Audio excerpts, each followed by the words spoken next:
네, 이게 넘어가나? 예. 예. 제가 할게요. 오늘은 사도행전 13장 강해를 합니다. 이제 바울의 1차 전도 여행이 이제 시작이 되는데 지금 여기 있습니다. 여기서 지금 기도하고 있는 중입니다. 안디옥이 두 군데예요. 이렇게 여기는 시리아 안디옥, 여기는 비시디아 안디옥, 갈라디아 지방에 있는 비시디아 안디옥입니다. 그래서 여기에서 이제 교회가 성령의 인도하심을 따라 바나바와 바울을 보내죠. 그래서 이제 바나바의 고향이었던 키프로스 섬으로 가서 복음을 쫙 이렇게 회당을 다니면서 전하고 바보 섬에서 바예수를 만납니다. 그리고 총독에게 복음을 전하고 난 뒤에 이쪽으로 올라가서 비시디아 안디옥에서 복음을 전한 이야기가 오늘 이제 사도행전 13장의 그 이야기입니다.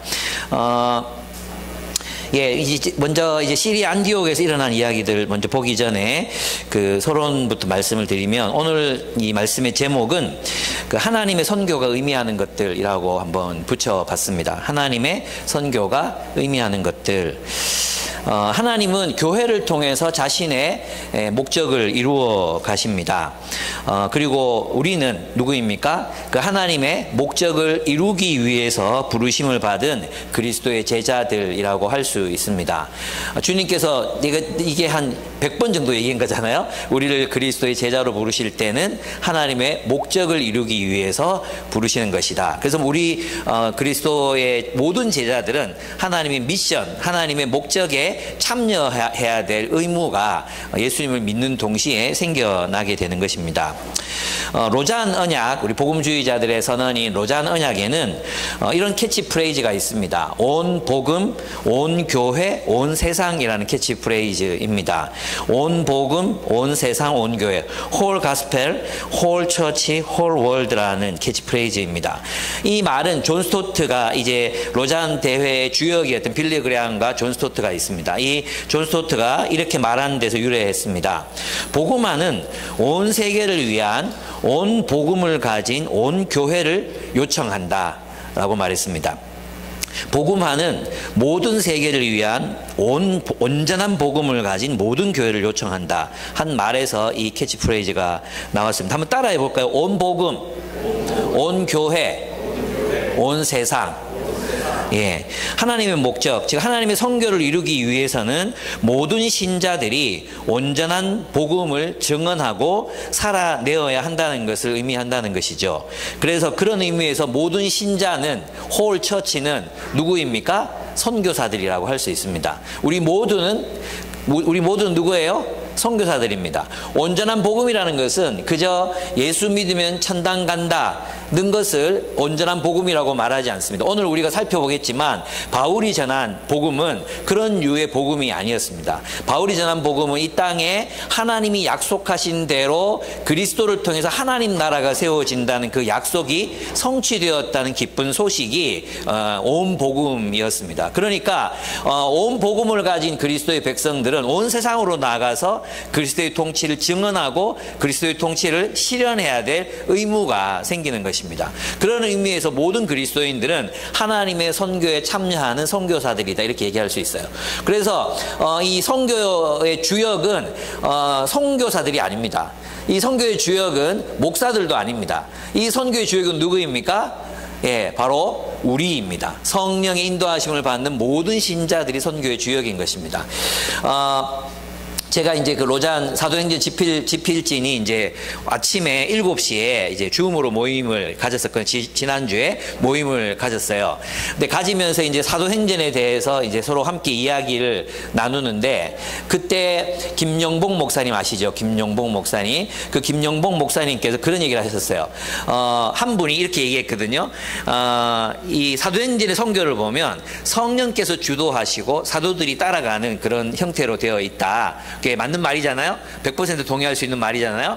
그런데 김영무 목사님께서 거기에 한마디를 덧붙이겠다고 말씀하시면서 정말 날카로운 통찰을 얘기하셨어요. 그게 뭐냐 하면 성경에 보면은 성령님만이 선교를 주도한 것이 아니라 무명의 신자들, 우리가 봤지만 키프로스에서 안디옥에 가가지고 그리스 로마 사람들에게 막 복음을 전하고 교회를 세웠던 안디옥 교회가 바로 그 무명의 신자들을 통해 세워졌잖아요. 그래서 있잖아, 사도들이 선교를 주도적으로 이끌어간 것 같지만 실제로는 무명의 성도들이 이끌어간 선교 운동을 사도들이 뒤따라가면서 정리한 거라는 거예요. 어떤 의미인지 아시겠죠? 그러니까 선교의 주역은 선교사들만이 아니라 누구라는 거예요? 우리 모두. 무명, 여러분 다 무명이잖아. 무명이 아니라고 말할 수 있는 사람 있어요? 우린 다 무명이잖아요. 저도 무명, 다 무명. 예. 무명의 선교사들이 일으킨 하나님 나라의 운동, 하나님의 선교는 바로 그 무명의 그리스도인들이 주도했다고 이야기합니다. 우리 모두의 선교라는 뜻이에요. 이제 우리가 한번 또 이렇게 따라하고 시작해야 되는데, 나는 선교사다. 예, 예. 우리가 후원금 보내는 분들만 선교사가 아니에요. 우리 모두가 선교사예요. 우리 모두가 선교사로 부르심 받았어요. 보내심 받은 곳으로. 그곳에서 그리스도를 증언하고 그리스도의 통치를 실현하며 살아야 될 의무가 우리 모두에게 있는 것입니다. 아멘. 예. 그래서 이제 세 가지 정도 이야기들로 한번 얘기를 나눠볼 텐데요. 시리아 안디옥 교회에서 일어난 일이 있습니다. 이 단락이 우리에게 얘기하는 것은 뭐냐 하면, 예, 제가 이걸 못 적었는데, 따라서 적든지 어디 성경 옆에다가 적어 놓든지 하시면 좋겠어요. 선교는 성령의 인도하심을 따라 하나님의 사역에 참여하는 것이다. 선교란 성령의 인도하심을 따라 하나님의 사역에 참여하는 것이다. 하나님의 사역에 참여하는 것이다. 누구의 인도를 따라? 성령의 인도하심을 따라 하나님의 사역에 참여하는 것. 이것이 선교라고 할 수 있습니다. 안디옥 교회에, 오늘 본문에 이렇게 보시면 안디옥 교회에 여러 종류의 사람들이 있었죠. 그런데 그 교회에 리더십이 있었는데 5명의 이름이 거명됩니다. 이들은 안디옥 교회를 안디옥 교회를 섬기던 리더들이었습니다. 근데 그 구성원들이 굉장히 다양해요. 그죠? 굉장히 다양한 사람들이 모여서 리더십을 이루고 있습니다. 안디옥 교회에 1절 보시면 예언자들과 교사들이 있었는데 이렇게 얘기하죠. 그러니까 교회의 리더들은 누가 리더십을 가지고 있었어요? 예언자들, 즉 하나님의 말씀을 대언하는 사람들. 예언자들의 특징은 뭐냐 하면 하나님의 뜻을 그 시대에, 그 공동체의 상황에 맞게 선포하는 사람이 예언자예요. 예언자들은 하나님의 뜻을 깨닫고 그 뜻을 지금 이 시대, 현 시대, 이 현 시대를 향해, 현 시대의 사람들을 향해서 하나님의 뜻을 선포하는 사람들, 그들이 예언자라고 할 수 있어요. 그러면 교사, 성경 교사는 누구 계세요? 교사들은 누구냐 하면 그것이 성경적인가를 분별하는 사람들, 성경적인 가르침을 분별하고 가르치는 사람들이 바로 교사라고 할 수 있습니다. 이들이 이 교회, 안디옥 교회 리더십을 이루고 있었습니다. 그래서 그들은 안디옥 교회 리더들로 하나님 말씀을 대언하고 성경을 가르치는 은사를 받은 사람들로 이제 이루어져 있었던 거죠. 이게 교회의 어떤 모델입니다. 리더십의 모델이라고 할 수 있습니다. 그런데 그 구성원 한 사람 한 사람이 너무 재밌어요. 바나바가 있죠. 일단 바나바가 있습니다. 그 다음에 니게르 시몬 이렇게 되어 있는데 영어로 보면 니거예요. 니거. 약간 흑인들에게 말하면 정말 싫어하는 차별적인 말 맞습니까? 제가 잘 모르겠는데 니거예요. 니거. 흑인이라는 거예요. 이 시몬은 흑인이지만 유대인 정체성을 가진 흑인입니다. 그 다음에 나오는 사람도 북아프리카 사람이에요. 구레네 사람 루기오. 예, 그래서 초대 교회가 이제 처음에는 에베소 중심으로 복음이 전파되지만 나중에 이제 교회사를 공부해 보시면 북아프리카 지역이 이 2세기 넘어가면서 북아프리카가 기독교의 중심이 됩니다. 그러니까 그런 사람들이 여기서 이제 나타나고 있는 거죠. 그리고 헤롯과 함께 자라난 로마 귀족 마나엔, 이 사람은 헤롯 친구예요. 헤롯 친구. 헤롯하고 너나돌이 하는 그런 헤롯 친구. 젖동생이라 그랬는데 같이 키워진 아주 로마에서는 아주 높은 지위에 있는 사람 마나엔이 있었습니다. 그리고 또 한 사람 누가 있었습니까? 아직 바울이 되지 못한, 오늘 이제 바울로 바뀌는데 사울이 있었습니다. 이 5사람이 교회 리더십을 구성하고 있었습니다. 여러분, 우리 필독서로 읽은 바울 평전에 보면 그런 이야기가 나옵니다. 그리스도인들은 굉장히 많은 부분에서 유대인들의 모습과 닮아 있었어요. 뭐 하루를 정해서 거룩한 날로 지킨다든지, 또 성적인 순결을 강조한다든지, 또 양심적인 삶을, 이게 도덕적인 삶을 이렇게 살아간다. 이 되게 비슷했거든요. 근데 유대인들 또 이방인들과도 전혀 다른 모습이 있었는데, 그게 뭐냐면 바로 이 부분이었어요. 다양한 인종들이 모여서 하나의 공동체를 이루었다는 거예요.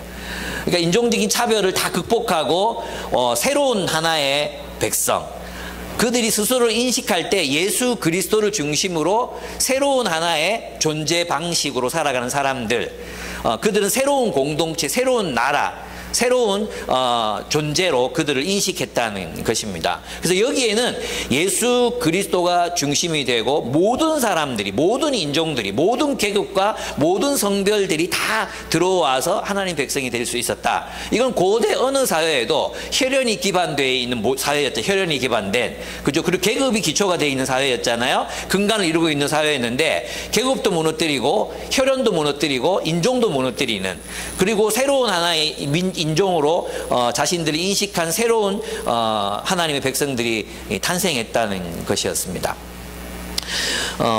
이 이야기는 사실상 이제 조선시대에 쌍놈과 양반이, 남자와 여자가 한 자리에서 예배를 드리는 것 같은 충격적인 그런 일이었다는 거죠. 그들이 이제 하나님을 예배하며 금식하고 있을 때 성령께서 그들에게 말씀하셨다고 기록되어 있죠.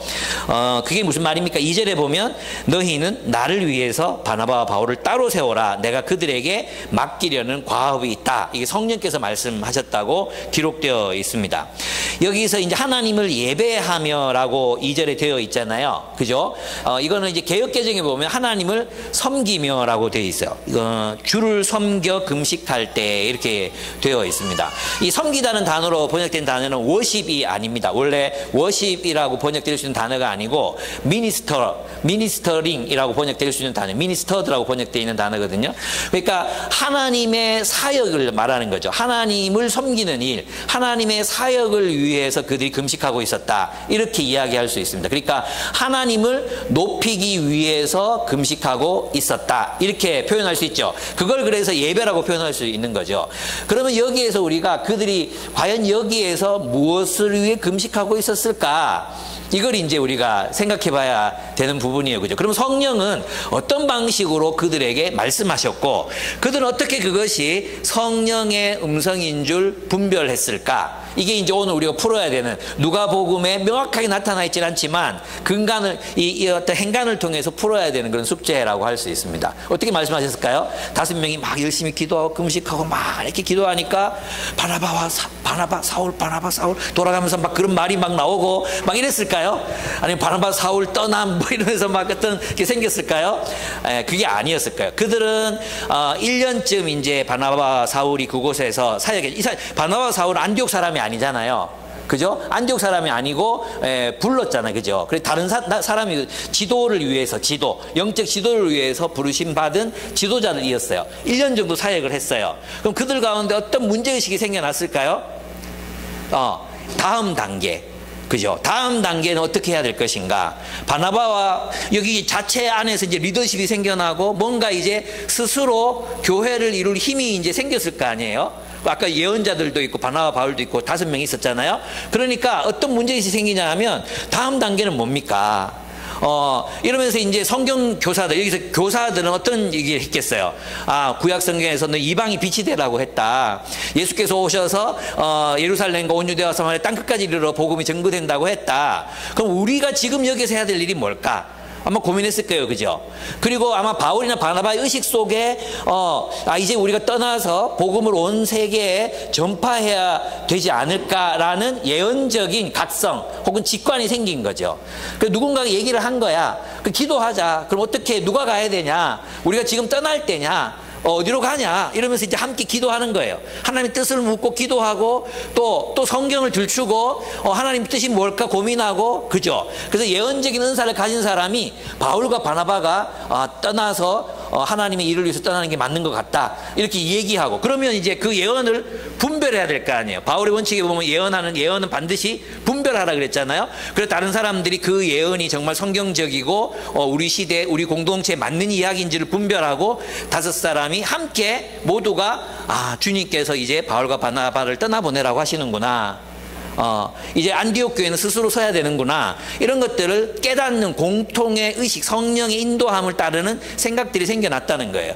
우리는 이제 예배와 금식 그러니까 꼭 이제 오순절 이후에 우리 순복음 운동 이후에 일어난 막 열광적인 찬양과 예배, 기도 그리고 하나님의 음성이 막 들려오는 이런 상황을 생각하지만 초대교회에서의 그 성령의 인도는 그런 것과 조금 달랐다는 것을 생각해 볼 수 있습니다.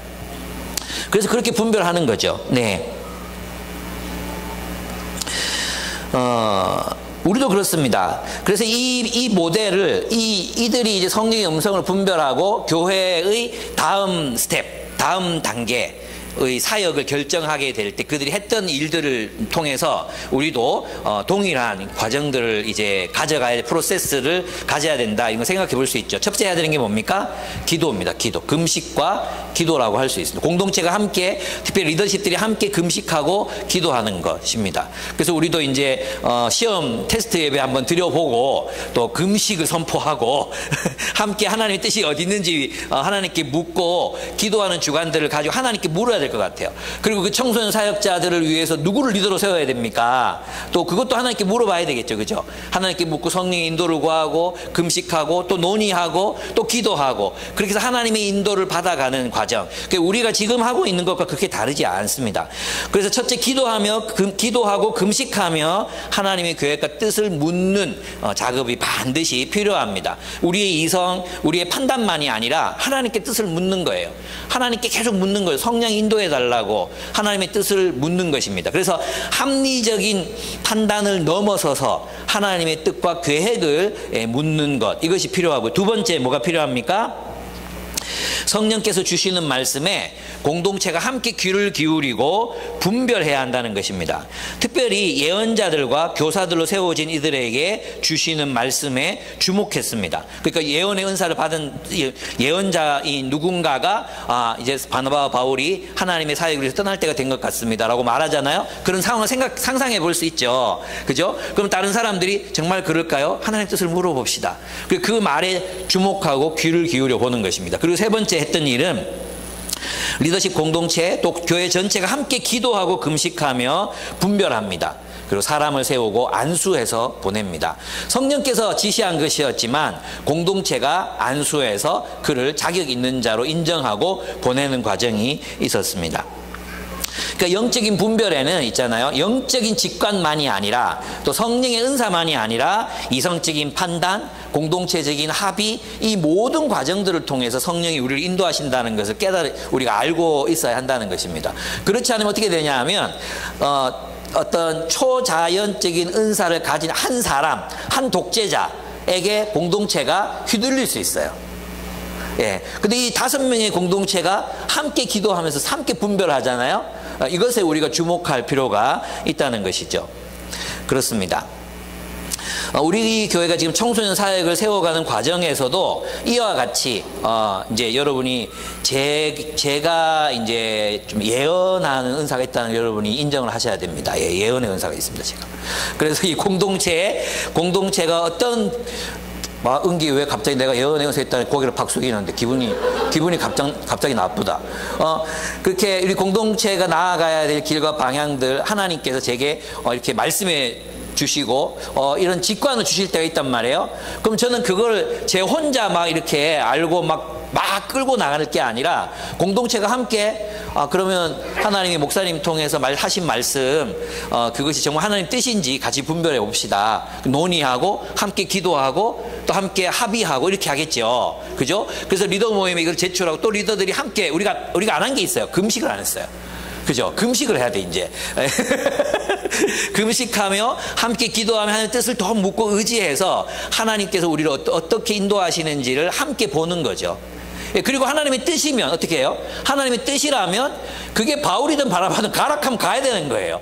여러분 이 상황을 가만히 상상해 보면 어떠냐 하면 바울과 바나바가 고향을 떠나가지고 쎄 빠지게 1년 동안 열심히 했는데 공동체가 함께 기도하고 너거 나가라 이거예요. 너거 나가라 이렇게 되는 거예요. 여러분 우리 한국교회에서도 선교사 배척 운동이 일어난 때가 있었잖아요. 그때 선교사님들이 정말 막 섭섭해하고 막 그랬단 말이에요. 우리가 막 했단 말이에요. 그럴 수 있잖아요. 그죠? 그럴 수 있잖아요. 왜 우리 보고 나가라고 하는데? 이럴 수 있잖아. 물론 저는 바울이 스스로, 바울과 바나바가 아마도 떠나야 된다고 생각했을 거라고 생각합니다. 그러나 우리라면 어떻게 했을까를 생각해 보는 거예요. 우리라면 어떻게 했을까? 왜 낸데? 이제 앞으로 한 20년만 사역하면 원로 될 수 있는데, 연금도 나오고 집도 주고 해야지. 왜 1년 겨우 쎄 빠지게 사역, 이제 뭐 사역할 만하니까 나가라 하는데, 뭐 이렇게 될 수도 있잖아. 근데 여기에서 이제 우리가 중요한 초대교회의 모습을 보면, 성령의 인도하심을 따랐고, 그죠? 그리고 공동체가 함께 결정했잖아요. 그리고 안수했잖아요. 거기에 대해서 기쁘게 순종하며 나가는 모습을 볼 수 있습니다. 그래서 어제 이제 리더 모임을 하는데 요셉산지 리더들이 그런 얘기를 하더라고요. 이들의 기준이, 이들이 어떤 사역을 결정하고 계획을 짤 때 그 기준이 친밀함이나 익숙함이 아니었다. 친밀함이나 익숙함이 아니었다. 하나님의 뜻이라면 순종하는 모습이 정말 도전이 된다. 이런 얘기를 했어요. 그러면서 이제 여러분도 마찬가지잖아요. 소그룹 개편한다. 소그룹 개편한다. 이러면 어떤 마음들이 먼저 듭니까? 네, 거기 들어가면 안 되는데. 내 그 사람하고 같은 조되면 안 되는데. 이 생각부터 번쩍 떠오르잖아. 나 우리 조 너무 좋은데 이거 떠나면 안 되는데. 근데 하나님이 여호수아 산지 모든 숲을 없애고 하나로 통일이 되라 이러면 여러분 어떻게 하시겠어요? 해야지라고 생각은 하지만 안 되는데. 그런 생각부터 먼저 들지 않습니까? 근데 이 초대교회는 하나님의 뜻이라면 그냥 순종하는 것입니다. 하나님의 뜻이라면 하나님의 뜻이 이루어질 것을 기대하고 나가는 것입니다. 그래서 저는 이제 앞으로 우리가 또 좀 이제 뭐 예배도 바뀌고 시간도 바뀌고 하다 보면 또 어떤 사람들은 또 청소년 사역으로 떠나기도 하고 해야 되잖아요. 그러려면 우리가 성령의 음성에 더 귀를 기울이고 또 때로는 내가 익숙한 사람들을 떠나야 하는 상황이 생길 수도 있잖아요. 그렇다고 뭐 강제로 할 건 아니에요. 제비 뽑자 뭐 이렇게 할 거 아니니까 두려워하지 말고. 그러나 이렇게 할 수 우리가 열심히 기도하고 금식하고 자 하나님이 우리 누구를 청소년 사역으로 보내는지 인도를 받아봅시다. 자 손가락을 높이 들고 하나 둘 셋 해가지고 지명되는 사람을 보내는 방법도 괜찮죠. 그런 방법도 있죠. 그랬을 때 어떤 방법이 될지 뭐 그렇게 안 할 거예요. 걱정하지 마요. 두려워하지 마요. 자원하는 사람들만 갈 거예요. 자원하는 사람들만. 근데 그렇게 하더라도 하나님이 원하시면 가겠습니다. 이게 우리의 근본 자세인데 우리는 왜 언제부터 이렇게 내 친밀함, 내가 원하는 것, 내가 하고 싶은 것들이 포기되어야 되는 상황들을 견디지 못하는 상황이 됐을까? 로드십이라는 건 어디로 갔을까? 누가 자기가 친숙한 곳을 떠나고 싶어하며 누가 십자가를 지고 싶어하며 누가 채찍질 당하고 싶어 하겠습니까? 그러나 하나님이 원하신다면 하는 거예요. 그게 그리스도인이에요. 그게 그리스도를 주로 삼은 사람들의 마음이에요. 여러분 그것이 우리를 굉장히 확장하고 넓어지게 만들어요. 저는 바울이 이렇게 성숙해 갈 수 있었던 이유는 그가 낯선 곳을 향해 계속해서 나아가는 사람이었잖아요. 원래 그는 유대교 열심이 있었어요. 열심. 비나스가 창으로 막 남자 여자 이방 꽂아서 죽일 정도의 그 열심이 있는 사람이었는데 그 열심 있는 정말 충성했던 공동체를 진리 앞에서 떠나고 진리를 만났을 때 떠나고 하나님이 떠나라고 하실 때 또 떠나고 이럴 수 있었던 사람이 바울이었거든요. 저도 그런 생각을 합니다. 저도 이제 제가 여러분 앞에 말씀드릴 수 있는 건 제가 뭐 한계도 많고 또 약점도 있고 뭐 많아요. 저는 좀 나쁜 게 많아요. 근데 제가 어떤 중요한 일을 결정할 때는 늘 하나님 뜻을 물었고 또 거기에 순종했던 것 같아요. 저는 원래 편견도 심하고 독단적이고 그리고 뭐 자기 확신에 가득 차 있고 뭐 이래서 상처도 많이 줬던 그런 사람 20대 때 저는 정말 대단했어요. 정말 대단한 사람이었어요. 그랬는데 하나님께서 저를 이렇게 깨뜨리신 게 뭘까? 하나님이 원하시면 하겠다. 그게 뭐 어린이 사역이든 청소년 사역이든 또는 뭐 누구에게 노숙자를 섬기는 것도 하기 싫거든요, 진짜. 그런데 그럼에도 불구하고 하나님이 원하신다면 내가 순종하겠습니다. 그런 결단으로 나아갔을 때 하나님께서 내 뭐라 그러죠? 각질 또는 뭐라죠? 그 파충류 아니고 각각류, 이 껍질 이런 것들을 주님께서 벗기시고 저를 새롭게 또 성장시키셨다는 생각을 하게 됩니다. 그래서 여러분 늘 익숙한 공동체, 늘 익숙한 모임, 늘 익숙한 사람들, 또 익숙한 방식에만 머물러 있으려 하지 마십시오. 하나님이 원하시는 일들을 향해 주님이 원하실 때 떠날 수 있어야 한다는 것입니다. 해체모여 해도 해체모일 수 있는, 할 수 있겠습니까? 주님이 원하시면 해체모여 할 수 있겠습니까? 여러분 말하겠죠. 그게 하나님의 뜻이 확실하면 할 수 있습니다. 이렇게 할 수 있겠죠. 그렇습니다. 그리고 또 하나 있습니다. 이게 뭐냐 하면 분별은 공동체와 함께 해야 한다는 것입니다. 특별히 우리가 사는 지역을 옮기거나 교회를 떠나거나 이게 우리 그리스도인 모두 우리 선교사라 그랬잖아요. 우리 공동체잖아요, 공동체. 그러면 우리가 함께 이 기쁨의 교회와 함께 하나님 나라를 세워가기로 언약한 사람들이란 뜻이잖아요. 그랬으면 우리가 여기를 떠나거나 어디로 가거나 지역을 옮기거나 직장을 옮기거나 할 때 어떻게 해야 됩니까? 함께 분별해야죠. 혼자 금식하고 혼자 기도하고 혼자 결정하고 혼자 떠나는 게 아니라 함께 논의해야죠. 함께. 본인이 다 결정해놓고 하는 게 아니라 하나님 하나님 뜻이 뭔지 묻고 싶다. 우리 개인적인 유익이나 내 개인적인 이익을 위해서라면 우리 개인이 결정해도 돼요. 그 개인의 문제라고 생각하니까. 그 개인의 문제입니까? 우리가 그동안에 하나님 나라 공동체를 얼마나 많이 이야기했습니까? 그게 개인의 문제입니까? 아니면 공동체의 문제입니까? 한 사람의 사역자, 한 사람의 선교사, 우리 모두 선교사라 했잖아요. 한 사람의 선교사가 임지를 옮기는 건데, 사역지를 옮기는 건데, 그거를 함께 의논 안 하고 다 결정해 놓고 저 가기로 했습니다. 이렇게 말하는 게 성경적입니까? 초대교회가 그렇게 했겠습니까? 바울이 혼자 기도해 놓고 하나님의 뜻이다 하고 나 간다 하고 갔겠습니까? 여러분 만약에 제가 월급을 한 달 2천만 원 주는 교회가 있어. 그럼 혼자서 막 기도하다 금식해보고 하나님 뜻이다 하고 다음 주부터 그 어떤 2천만 원 주는 교회 갑니다.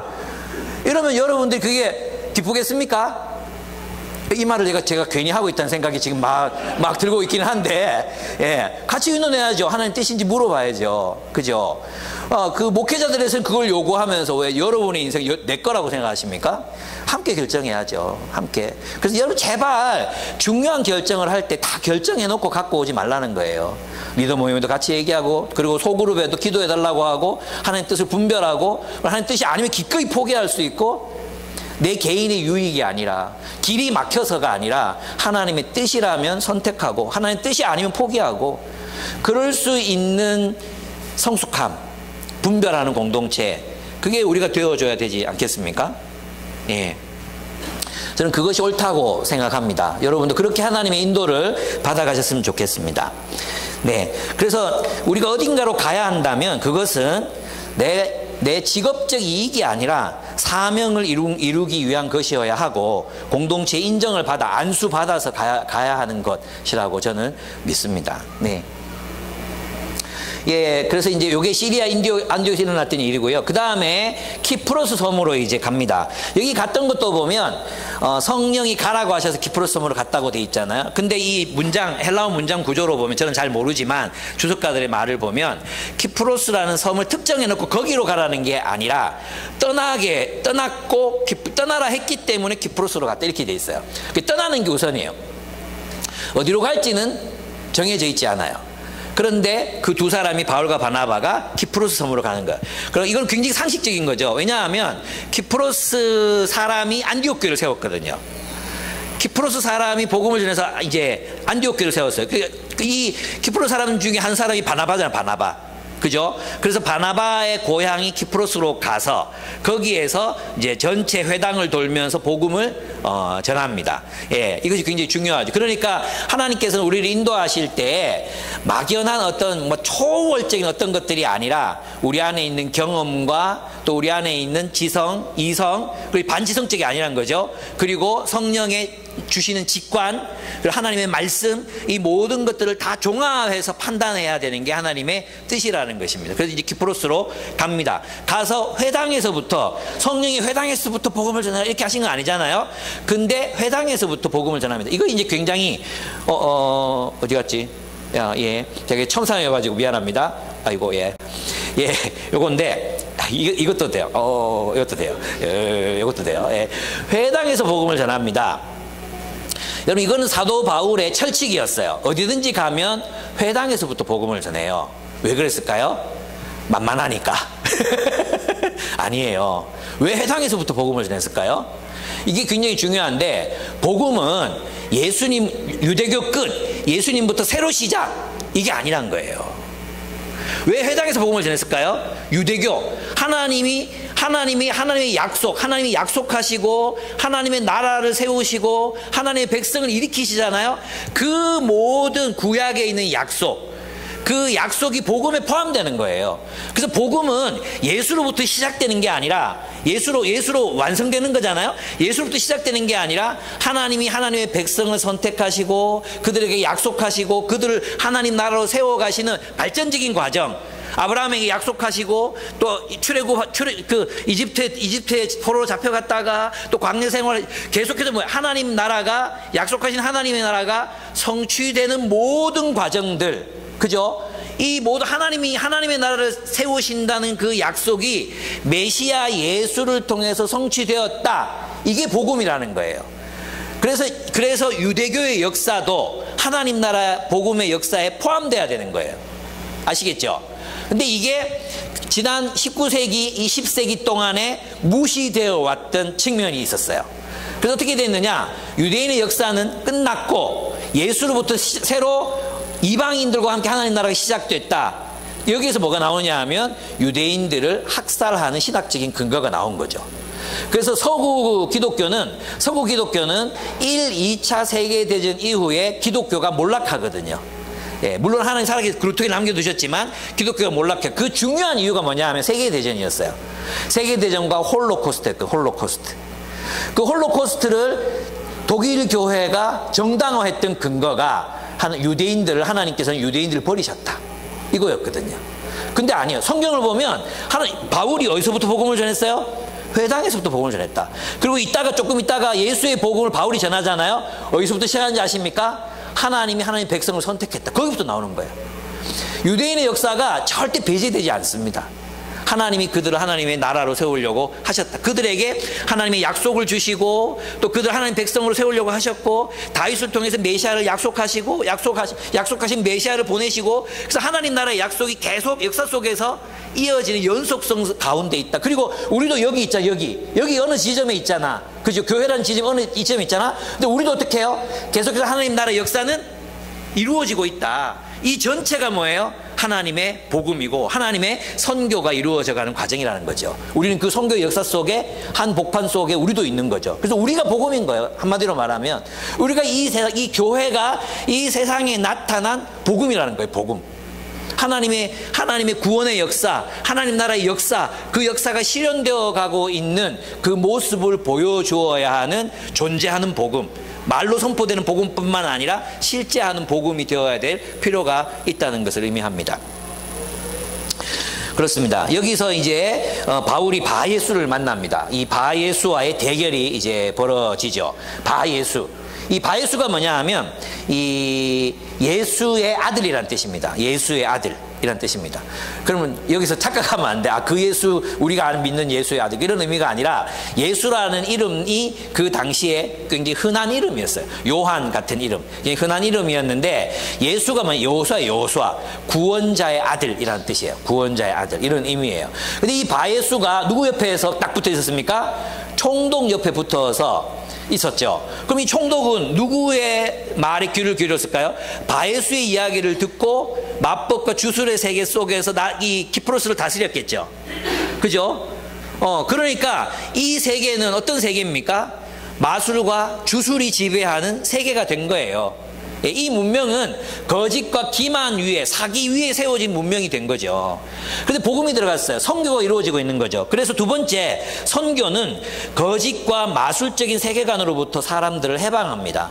이 선교는 거짓과 마술적인 세계관, 즉 거짓된 문화로부터 사람들을 해방하는 것이 선교의 역할이었습니다. 여러분, 그래서 이 바예수의 눈을 멀게 하잖아요. 하나님께서. 바울이 한 게 아니라 하나님이 하신 거잖아요. 이건 굉장히 중요한 의미가 있습니다. 이 바예수는 이 서기오 바울은 굉장히 영적인 갈망이 있는 사람이었어요. 그 진리를 찾고 있었죠. 영적인 세계를 갈망하고 진리를 찾는 사람이었는데, 바울의 복음을 듣고 관심이 생겼어요. 정말 복음이 진실이구나 깨닫게 됐는데, 옆에서 바예수가 방해를 하는 거죠. 막 방해를 하고 있습니다. 총독이 복음에 관심을 갖고 바나바와 바울을 복음을 듣고자 할 때 바예수는 그들을 방해해서 총독이 복음을 믿지 못하게 합니다. 바울은 바예수를 아주 눈을 똑바로 쳐다보면서, 그 맑은 광인 눈빛 있잖아요. 막 그런 이렇게 해가지고 똑바로 쳐다보면서 아마 얘기했을 거예요. 너 속임수와 악행으로 가득 찬 악마의 자식아. 이 사람한테 악마의 자식이 얘기하기 참 쉽지 않은데, 모든 정의의 원수야. 너는 주님의 바른 길을 굳게 하는 것을 그치지 못하겠느냐. 이때 아직 이 바울이 혈기가, 아마 늙은 바울이 이렇게 말하지 않았을 것 같은데, 이때만 해도 막 복음을 방해하는 이 참을 수가 없는 거예요. 막 이 복음의 전진을 누가 예수 믿겠다는데 막 방해하는 이 사람 참을 수가 없는 거죠. 그 눈을 똑바로 쳐다보면서 호통을 치는 거죠. 그렇게 하고 나서 하나님 알려주신 대로 너의 눈이 얼마 동안 멀게 될 것이다, 이렇게 선포합니다.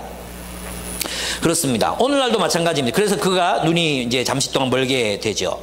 우리 시대에도 영적인 갈망이 있는 사람들이 있습니다. 복음을 듣고 싶어하는 사람들이 있습니다.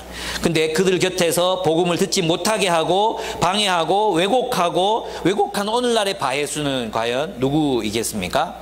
그리고 우리는 그 바예수들을 향해서 어떻게 눈을 똑바로 뜨고 이 악마의 자식아 라고 분별해 낼 수 있을까요? 여러분, 우리에게 이러한 분별의 영이 필요합니다. 이 분별의 영이 있어야 사람들을 거짓과 기만의 세계로부터 구원할 수 있습니다. 그들을 해방시킬 수 있다는 것입니다. 그래서 바울이 한 일을 가만히 들여다보면 단순히 한 총독이 예수를 믿게 된 게 아니에요.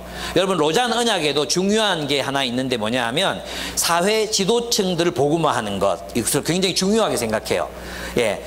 왜냐하면 그 사회 지도층들이 바뀌면 어떤 일이 일어나겠어요? 문화가 바뀌는 거예요. 문화가. 그 사람들이 지배하는 문화가 변화될 수 있는 거죠. 이 바예수의 말을 듣고 키프로스를 지배하던 총독이 이제 바울의 복음을 듣고 예수의 가르침으로 그 온 땅을 통치하려고 할 거 아니에요. 그럴 때 완전하지는 않지만 그리스도의 통치가 일부 실현되는 일들이 일어나게 되는 거죠. 이것이 그리스도인들이 세상에서 그리스도를 증언하는 방식이라는 것입니다. 그리스도는 여러분 있잖아요. 우리나라도 주술, 이거 정말 이 주술 때문에 사람들 많이 죽이고 궁중에서 서로 암살하고 막 이런 일들이 많았잖아요. 그죠? 주술의 세계에 사로잡혀 있었던 우리나라. 무당과 또 죽은 사람들에 대한 두려움, 이런 것들로 이제 막 반강제적인 제사를 드릴 수밖에 없었던 우리나라의 문화에서 복음이 들어옴으로 진실과 진리로 그 마법적 세계관에서 해방되는 일들이 일어났지 않습니까? 그것이 복음의 힘이라는 거죠. 그래서 복음은 문명의 빛을 비춥니다.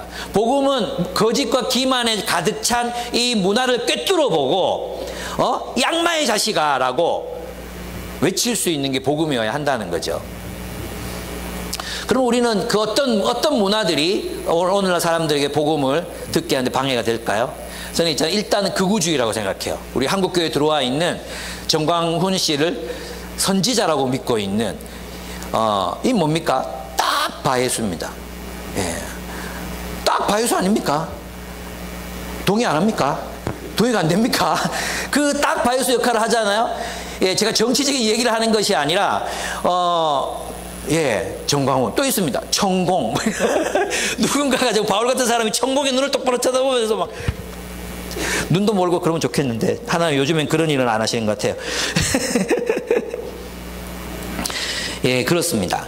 그것뿐만 아닙니다. 지난 시간에 얘기했지만 문화 권력, 드라마나 영화로 표현되는 문화 권력, 이런 것들에 대해서도 우리가 간교함을 간파해내고 진정한 기독교가 뭔지를 이제 변증하는 사람들이 필요한 것 같아요. 누군가 문화적 식견이 있는 그런 사람들이 이 드라마의 내용을 설명해주고 그 안에 표현된 기독교가 사실 이런 사람들도 있지만 진정한 기독교는 그런 게 아니라는 것들을 말해줄 수 있는 유튜버들. 여러분 좀 이런 데 대해서 좀 꿈이 안 생깁니까? 내 그거 해보고 싶다는 생각 안 듭니까? 동준아 그런 마음 안 드나? 안 들어? 기쁘면 니 안 해볼래 한번? 요런 거 있잖아요. 이래서 좀 누가 꿈을 가졌으면 좋겠어요. 우리 선미 자매 동생이 이거 하잖아, 그죠? 유튜브 아이들을 위해서 복음을 막 만화로 만들어가지고 하는 일을 하는데, 그런 사람들이 정말 많이 필요한 것 같아요. 그래서 좀 한 100만 팔로워가 있는 유튜버가 회심해가지고 이런 거 좀 만들면 좋겠다. 이런 생각도 좀 들고, 그죠? 예, 그렇습니다. 또 신자유주의적 복음들, 신자유주의 복음이 뭡니까? 돈이 우리를 행복하게 만들어줄 수 있다. 이 신자유주의적 복음의 표현이 뭐죠? 광고잖아요, 광고. 그래서 여러분 광고를 너무 많이 보면 안 돼. 광고를 너무 많이 보면 우리의 머릿속에 돈이 우리를 행복하게 해줘. 돈이 많으면 더 행복해진다. 돈이 있어야 돼요. 우리가 행복하는 기본적인 요건 속에 돈이 있어야 되거든요. 그런데 이 돈이 많으면 많을수록 더 행복해진다. 이건 거짓말이거든요. 저는 요즘에 이제 그 머니 인사이드라는 그 유튜브를 이제 즐겨 애독합니다. 여러분도 한번 구독해 보십시오. 괜찮습니다. 근데 참 놀라운 거 뭐냐 하면 돈에 대한 얘기를 하는데 좀 굉장히 그래도 건강한 얘기를 많이 들려줘요. 이 머니 인사이드가. 그래서 이제 어떤 돈의 흐름도 좀 알 수 있고, 그리고 돈이 행복을 가져 줄 수 있는 존 리도 나와서 한번 하기도 했고 그랬는데, 제가 성함을 오원준인지 하여튼 성함을 잊어버렸는데 최근에 올라온 머니 인사이드 유튜브 중에 그게 있었어요. 이분이 이제 그런 질문을 많이 받는데요. 기자가 질문을 했어요. 노후에 얼마가 있어야 행복한 노후가 될 수 있습니까? 라고 물었어요. 기자 선생, 거짓말에 속지 마라. 그런 거짓말 하지 말라고 이렇게 말해요. 돈이 어느 정도 필요하지만 필요 이상으로 가진다고 해서 그 돈이 우리를 행복하게 해주는 건 아니다. 이 얘기를 분명하게 해요. 그래서 이분이 처음으로 우리나라에서 행복지수를 개발한 사람이에요. 행복지수 알죠? 행복지수. 그래서 1, 2, 3 이렇게 나누는 거 있잖아요. 그걸 개발한 분. 그 얼마나 유능하고 똑똑한 분이에요. 근데 이분이 대놓고 말해요. 분모보다 분자가 크면 보통 사람들이 잘 안 된대. 근데 보통 분모보다 분자가 크면 행복하다는 거예요. 많이 행복한 거죠. 그래서 보통은 이제 분모, 내가 가진 것, 분자는 내가 가지고 싶은 것인 거예요. 내가 가지고 싶은 것. 근데 자기 어디 나라에서 강의를 했는데, 강의를 끝나고 나서 이분이 그렇게 얘기하더래요. 교수님, 저는 분모보다 분자가 큽니다. 그래서 저는 행복합니다. 이렇게 얘기를 하더래요. 그런 사람 한 명도 못 만나 보다가, 그럴 수 있겠구나라고 하면서 그가 얘기했던 게 뭐냐 하면, 하나님께서 주신 것들에 대해서 감사하며 사는 것이 행복의 지름길이다. 결국은 우리를 행복하지 못하게 하는 것들을 많이 가지면 행복해진다고 믿는 게 거짓말이다. 그 거짓말이다. 속지 마라. 노후에 얼마가 있어야 행복하냐? 사람마다 다르다. 그리고 또 많이 가졌다고 행복한 것도 아니다. 그럼 뭐냐? 만족하는 거다. 감사하는 거다. 이런 얘기를 대놓고요. 하나님이 주신 것들로 감사하며 사는 거다. 이런 얘기를 해요. 근데 오늘날 우리 이 왕의 재정 이런 책들 있잖아요. 그런 책들 막 베스트셀러, 아직도 베스트셀러거든요. 이런 책들이 한국교회에 유행하고 사람들이 탐독하고 내 책은 읽지도 않으면서 그런 사람들 책은 막 이렇게 늘 베스트셀러 만드는 한국교회가 저는 원망스럽습니다. 저는 왜 그렇습니까? 여전히 하나님께 돈 바치면 하나님이 갚아주신다는 논리에 갇혀 있잖아요. 신자유주의. 그 신자유주의가 복음과 결합해 있는 거죠. 그게 우리 한국 기독교가 전파하는 그런 복음, 바예수적 복음이라고 할 수 있습니다. 정치화된 복음, 극우화된 복음, 극우와 결합한 복음, 반공주의가 마치 기독교인 것처럼, 반공주의가 복음인 것처럼 가르치는 이 모든 것들이 사실은 바예수적 가르침이다 라고 말할 수 있습니다. 그래서 여러분, 우리들 그리스도인들에게 필요한 게 뭡니까? 바울과 같은 분별력입니다. 그리고 바예수의 그 거짓과 기만을 밝혀낼 수 있는, 직시할 수 있는, 그들을 무력화할 수 있는 그런 분별력이 우리 한국교회의 모든 성도들에게 필요하다는 것입니다. 이게 지금 이루어지지 않으니까 혼합주의에 빠져가지고 우상숭배적인 기독교가 많이 탄생하고 있는 거거든요. 물론 건강한 영역들도 많이 있지만 그렇습니다. 정말 감사한 일은 총독이 그 일어난 일을 보고 주님을 믿게 되어 주님의 가르침을 따르는 제자가 되었습니다. 너무나 감사한 일이죠. 복음이 들어가는 곳에, 그 복음이 들어가는 곳에는 거짓과 어둠이 밝혀집니다. 그리고 진리와 진실이 드러나게 되어 있습니다. 그리고 그 진리와 진실이 드러날, 복음으로 그 진리와 진실, 인간에 관한 진실, 또 사람에 대한 진리와 진실이 드러날 때 분명히 우리는 박해와 반대를 받습니다. 반대를 당할 겁니다. 그렇지만 우리는 하나님이 우리에게 주신 인간, 정말 진짜 인간의 현실, 리얼리티, 그죠? 그 리얼리티는 교회 안에, 하나님의 복음 안에 있는 거거든요. 여러분, 성경은 현실적이지 않은 책이 아닙니다. 성경은 지극히도 현실적인 책입니다. 지극히 현실적인 인간의 행복을 말하고 지극히 현실적인 인간에 대한 이야기들을 합니다. 예. 그렇기 때문에 우리는 이 성경의 리얼리티 속에서 진리와 진실을 밝히 보고 그것을 따라 살아가는 사람들이 되어야 할 필요가 있다는 것이죠. 그렇습니다. 복음은 우리 문명의 거짓과 어둠을 밝히고 거짓을 전파하는 자들을 무력하게 만들며 진실과 진리를 드러나게 한다는 사실을 우리는 믿습니다.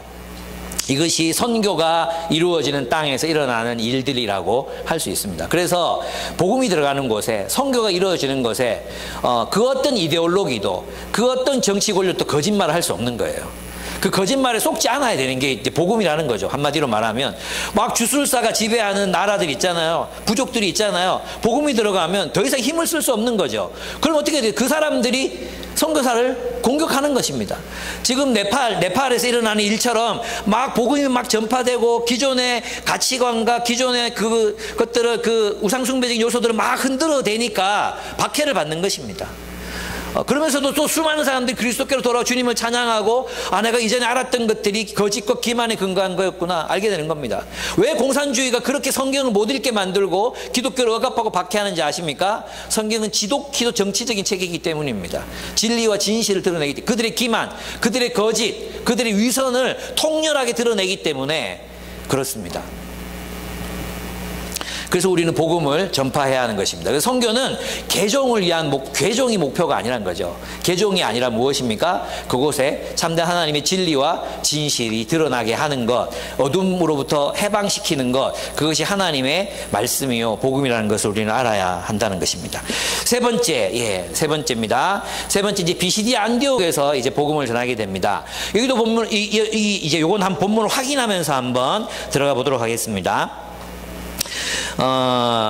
쭉 가시면 이제 내용이 너무 많기 때문에 그냥 대충 이제 한번 보면 17절 이 백성 이스라엘의 하나님께서 우리 조상들을 선택하셨습니다. 여기서부터 시작해요. 여기서부터 복음이 어디서, 바울의 복음이 어디서 시작해요?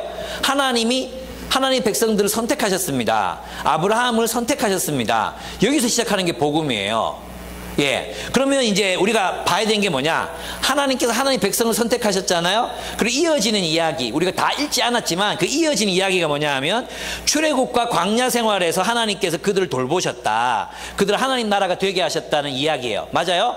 그 다음 이야기가 뭐냐 하면 그들이 이제 광야 생활 청산하고 가나안에 들어가서 사사시대를 살다가 다윗 왕을 세워주셔가지고 하나님 나라가 일부 한 시대에 성취되게 하셨다. 그런데 그 다윗 왕에게 너와 같은 왕, 그러니까 다윗처럼 하나님의 정의와 공의를 실현할 왕을 보내겠다고 약속하셨다. 오케이? 그리고 그 왕이 왔다. 그 다윗에게 약속하신 그 왕이 왔다. 그 왕이 예수다. 이게 바울이 전한 복음이라는 거예요. 그러니까 바울이 전한 복음의 핵심이 뭡니까?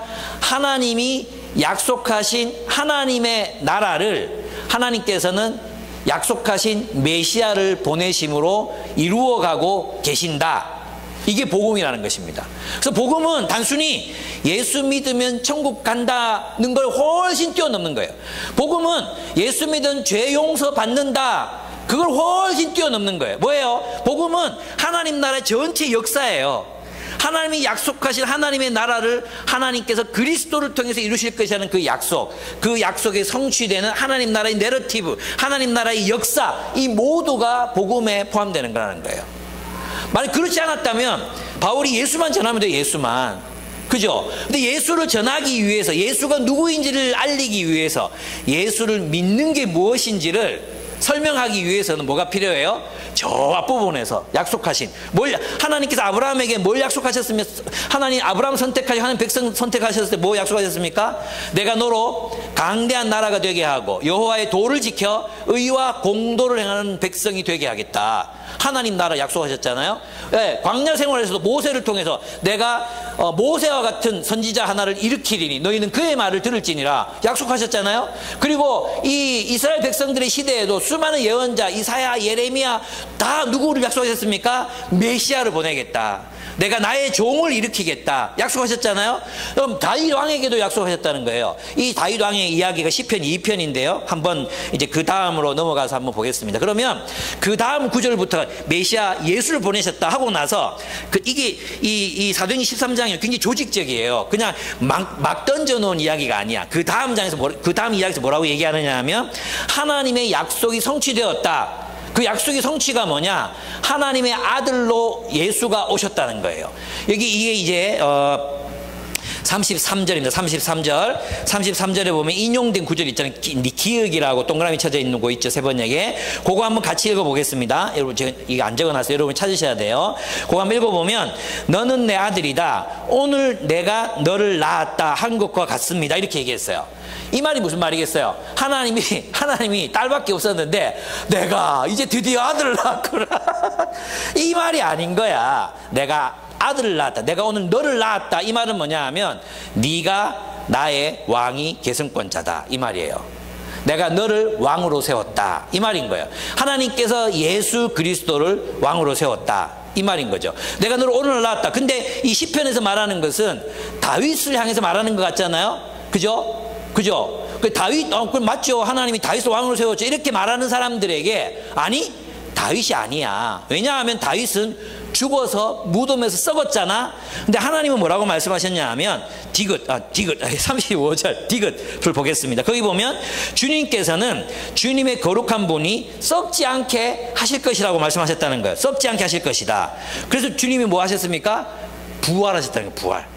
주님이 부활하셨잖아요. 그러면 다윗은 죽어서 썩고 있잖아. 그럼 이 이야기는 다윗 왕에 대한 이야기가 아니라 다윗에게 예언하신 후대에 오시는 왕에 대한 이야기라는 거죠. 그죠? 그러면 그 메시아가 그 하나님이 보내신 메시아라는 걸 어떻게 알 수 있습니까? 부활하면 그가 메시아라는 거예요.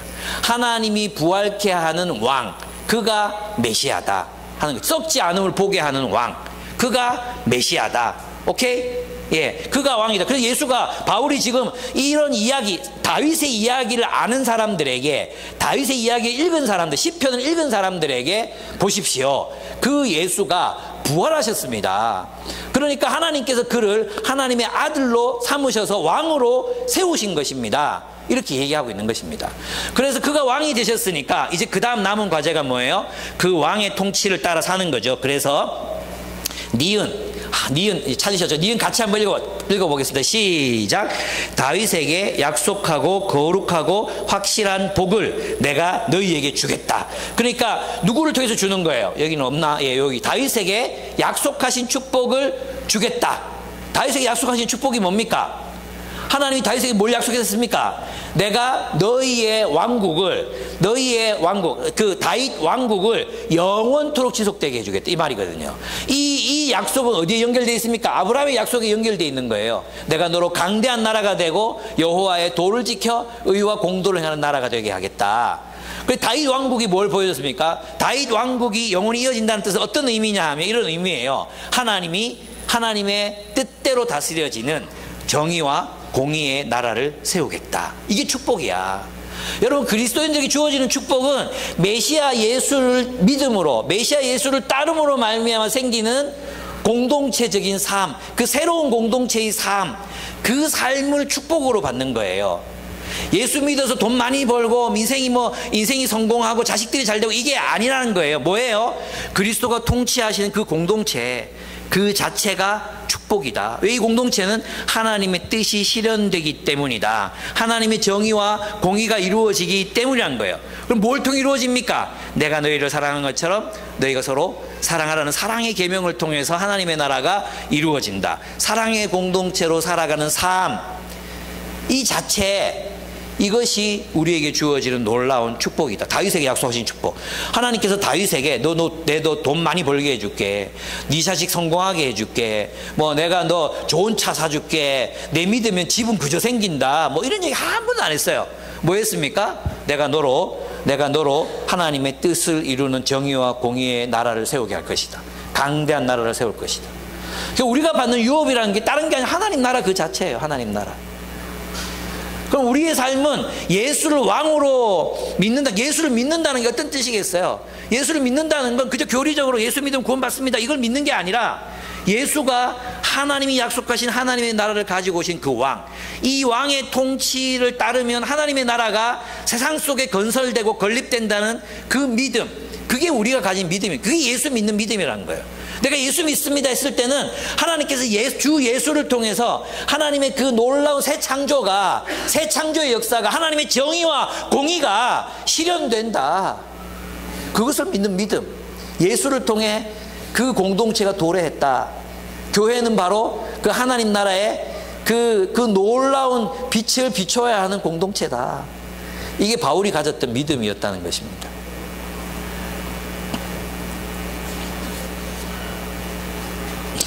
그러면 이제 그 다음에 이제 우리는 어떻게 이 약속하신 하나님 나라를 유업으로 얻을 수 있을까요? 그게 뭐냐 하면 이 마지막에 보이십니까?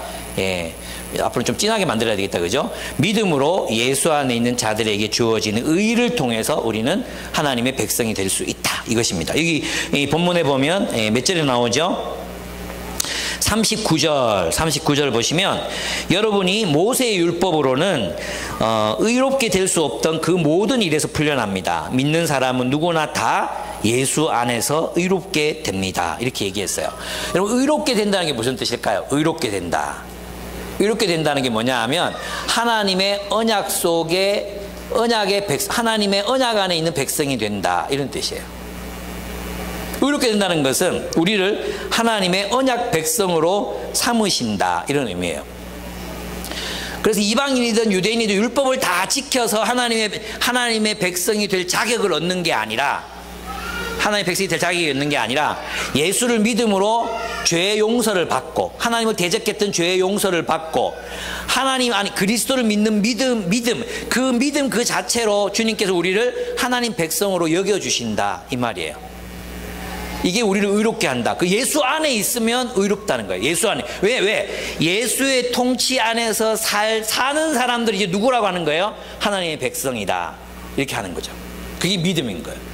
믿음은 하나님 안에서 사는, 예수 그리스도의 통치 안에서 사는 삶. 그래서 이 뒷부분에 가보면 어떤 이야기가 나옵니까? 너희는 이렇게 말하죠. 너희는 43절 보겠습니다. 회중이 흩어진 뒤에도 유대 사람들과 경건한 개종자들이 바울과 바나바를 많이 따랐다. 바울과 바나바는 그들에게 말을 걸면서 계속해서 이야기했다는 거예요. 그냥 지나가는데 말 걸고 이 말 왜 이렇게 번역했는지 모르겠어요. 왜 이렇게 번역했는지 모르겠는데 이제 개역개정에 보면 두 사도가 더불어 말하고 같이 말했다는 거, 이야기했다는 거예요. 뭘 이야기했느냐? 늘 하나님의 은혜에 머물러 있으라. 이 하나님의 은혜가 뭐겠어요? 그러면 하나님의 은혜가 뭐겠어요? 이제 예수 안에 머물러 있으라 이 말인 거죠. 약속하신 하나님의 나라가 예수를 통해 왔으니까 그 예수의 통치 안에 머물러 있어라. 이게 하나님의 은혜다. 그게 하나님의 은혜다. 하나님이 은혜로 하나님이 약속하신 것들을 포기하지 않고 우리가 타락했다고 그 약속을 폐기처분시키지 않고 이스라엘이 뭐 잘못했다고 폐기처분시키지 않고 그 약속을 신실하게 이루어 오셔서 그리스도를 보내셨으니 그리스도 안에 머물러 있어라. 이게 하나님의 은혜에 머물러 있어라 이런 뜻이에요. 그리스도를 떠나지, 너희 이제 복음을 들었으니까 그리스도를 떠나지 말고 하나님의 은혜 안에 머물러 있어라. 하나님의 은혜로 도래한 하나님 나라에 머물러 있어라. 이게 하나님의 은혜에 머물러 있으라는 뜻입니다. 그래서 우리는 누가 구원을 얻습니까? 예수 믿는 사람이 구원을 얻습니다. 여러분 예수 믿습니까? 예수 믿습니까? 예수를 믿는다면 우리는 예수의 통치를 따라 이제 사랑의 삶을 살아야 되잖아요. 그죠? 우리 그렇게 살고 있습니까? 우리는 우리 시대의 바예수들을 분별하고 내 몸에 지독하게 붙어있는 바예수. 이게 스파이더맨 보면 왜 시커먼 스파이더맨 있죠. 시커먼 스파이더맨 막 들이붙어가지고 뭐 처음에는 기분 좋게 막 능력도 막 능력치가 막 더해지잖아요. 근데 나중에는 막 떼려고 그러지 막 떼려고 해도 안 떼지잖아. 그것처럼 우리 안에도 우리에게 들러붙어 있는 바예수들이 있는 바예수. 어떤 건 신자유주의, 어떤 거는 뭐 주술적인 사고방식, 어떤 거는 막 여러 가지가 막 다 붙어 있는 거예요. 예. 껌보다 더 심해. 이걸 분별하고 어쩌면 우리는 바예수들을 향해서 외칠 게 아니라 자기 자신을 향해서 이 바예수야, 이 떨어져라 그러면서 외쳐야 될지도 몰라요. 그 진정한 그리스도의 제자로 살아가기를 결단해야 한다는 거죠. 예.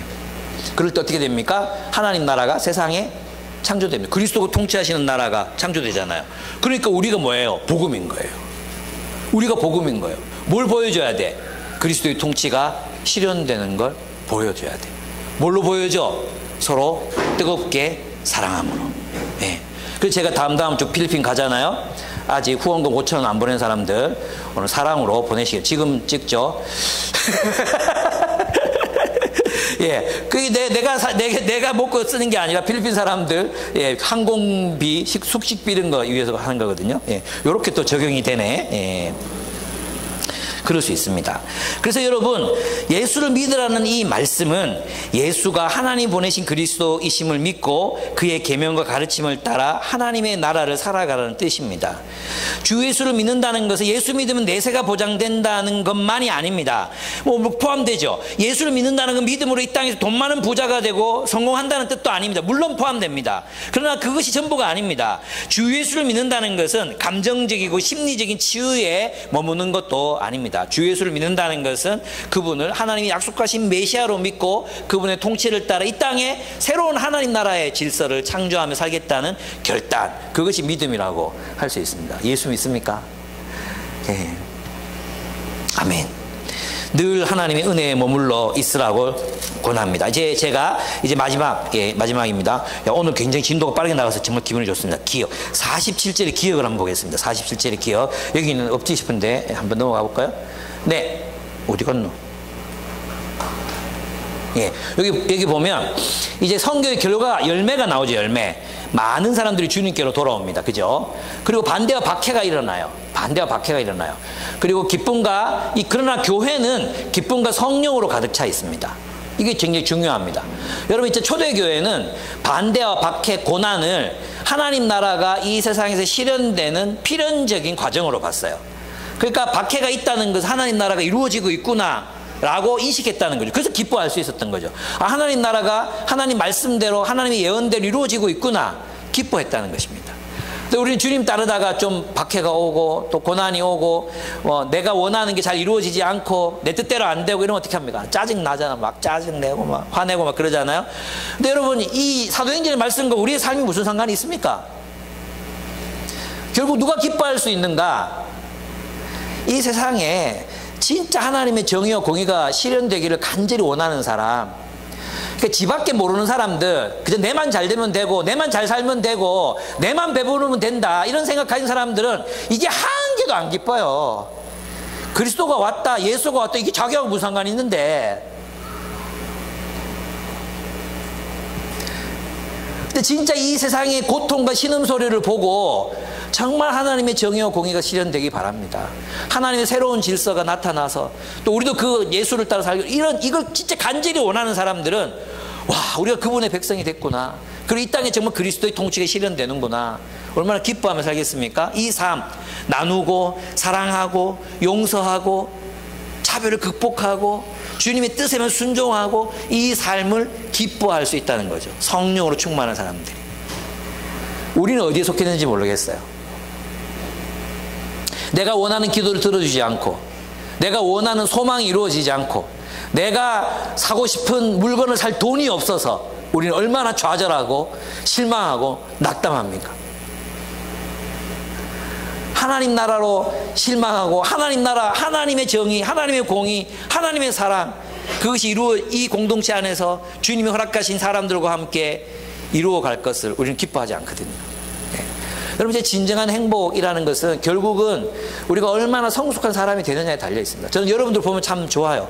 말씀대로 살고 싶어하고 말씀이 이루어지는 걸 정말 간절히 원하고, 정말 여러분도 MG 정말 이기적이고 개인주의적인 사람들인데 그래도 모여서 게임 그거 정말 싫어하는 공동체 놀이 그거 해보려고 애쓰고 막 그렇게 하잖아요. 그죠? 여러분들 기특해. 진짜 정말 안 하고 싶어도 그냥 하잖아요. 그런 모습이 정말 놀라워요. 또 만나고 같이 놀고 같이 밥 먹고 정말 좋죠. 예, 훨씬 더 우리. 그런데 있잖아요, 여러분 성장하고 성숙해 가잖아. 그래서 정말 남을 배려하고 사랑할 줄 아는 사람들이 되는 나이가 언제쯤 오겠어요? 한 60쯤 되면 오겠어요? 여러분 있잖아요, 반드시 60살 때까지는 성숙해야 됩니다. 그래 우리 노후가 기쁘게 됩니다. 나이 들어가지고 막 애 노릇하고 막 아가야처럼 찡찡대고 뭐 왜 내 더 사랑 안 해준대, 우리 교회는 왜 청년들만 사랑하는데, 우리 목사님 어디 갔노, 막 어떤 교회는요 막 주일 설교만 끝나면은 설교 속에 왜 우리에 대한 얘기가 없냐고 막 항의 전화 오고, 그 목사님 요 근처에 있는 교회인데 그만뒀어요. 하도 할매들이 찡찡대가지고 할배들이 막 전화하고 막 찡찡대고 막 이래가지고. 애예요, 애. 한국교회 어른들이 어른이 없어요. 어른이 전부 지 맘대로 안 되면 짜증 화를 내고 분노하고 사람 자르고 싸우고 막. 우리는 다르잖아요. 그죠? 우리는 성숙해야죠. 그래서 여러분 꼭 성숙하셔야 됩니다. 예, 정말 하나님 말씀 붙들고 주님 뜻대로 살기를 주님의 뜻이라면 내 본성을 꺾고, 예, 내가 하고 싶은 것도 꺾고 주님 뜻이라면 순종해 보는 겁니다. 그럴 때 주님께서 열매를 주십니다. 성령으로 충만한 기쁨을 주신다고 약속하셨습니다. 그럼 바울은 이걸 어떻게 이겨냈나? 예, 저는 요 구절 이제 여러분과 함께 읽고 마치려고 해요. 47절 한번 읽어봅시다. 주님께서 우리에게 명령하실, 그 다음 시작. 내가 너를 문민족의 빛으로 삼았으니 그것은 네가 땅끝까지 구원을 이루게 하려는 것이다. 아멘. 바울은 이 이야기가 자기 이야기라는 걸 알았어요. 그죠? 자기 이야기다. 나는 이방의 빛이 되기 위해서 주님이 나를 선택하셨다. 여러분 이렇게 생각하는 사람을 만나면 어떤 느낌이, 뭐 네가 이방인의 빛이라고? 구약 성경에서 뭐 이방 사람들로 갑니다. 내가 너를 문민족의 빛으로 삼았으니 그 빛이 네라고? 이렇게 말하면 지 새끼 또라이야. 좀 겸손해라 뭐 이런 얘기 할 거 아니에요. 근데 이제 그리스도인들은 이런 구절들이 한 개씩 있어야 돼요. 예, 여러분의 인생 사명을 여러분도 누군가의 빛이어야 하잖아요. 안 그렇습니까? 이게 있어야 되는 거예요. 저는 이제 다니엘서 12장 3절 많은 사람을 옳은 대로 돌아오게 하는 하늘의 별과 같이 영원토록 비치리라. 저는 별이에요. 여러분 뭡니까? 예, 여러분 뭡니까? 김기현 목사님 이사야서에 나오는 나는 여호와께서 내게 학자의 귀와 학자의 학자의 혀를 허락하셨다. 학자, 그분의 정체성이거든요. 그분 그것을 이루기 위해서 평생을 사시거든. 학자로서의 삶. 저는 별이 되기 위해서 삽니다. 여러분은 무엇이 되시겠습니까? 여러분 무엇입니까? 여러분 그런 구절이 있습니까? 예, 나의 사명은 이거다. 나는 이 말씀이 내 인생의 목적이다. 어떤 고난이 와도 나는 이방인들에게로 간다. 이런 사명. 이게 있으면 우리는 견딜 수 있습니다. 박해와 고난이 와도 견딜 수 있어요. 이게 없잖아요. 이게 없다는 건 그리스도 안에서 내 소명을 아직 발견하지 못한 거지.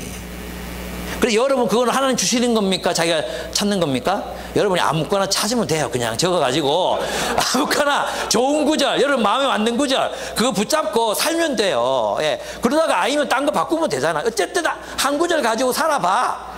그러다 보면 뭔가 돼. 새벽 이슬 같은 주의 청년이 주께로 돌아오는도다. 이거 얼마나 좋습니까? 여러분 지금 이거 하나 던졌으면 여러분 하나 가지세요. 지금 가지시면 됩니다. 예. 여러분 그렇게 할 수 있습니다. 예.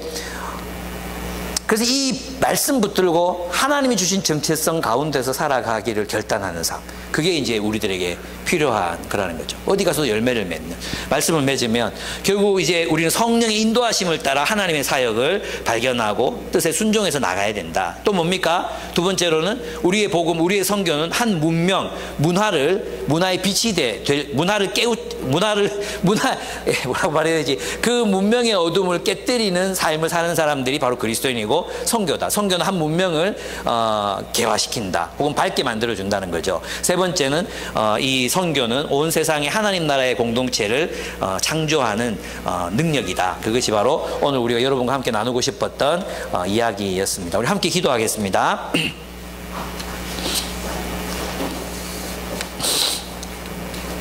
네. 오늘 들은 말씀 가지고 1분 정도만 말씀을 떠올리시면서 기도하셨으면 좋겠어요. 함께 기도하시겠습니다.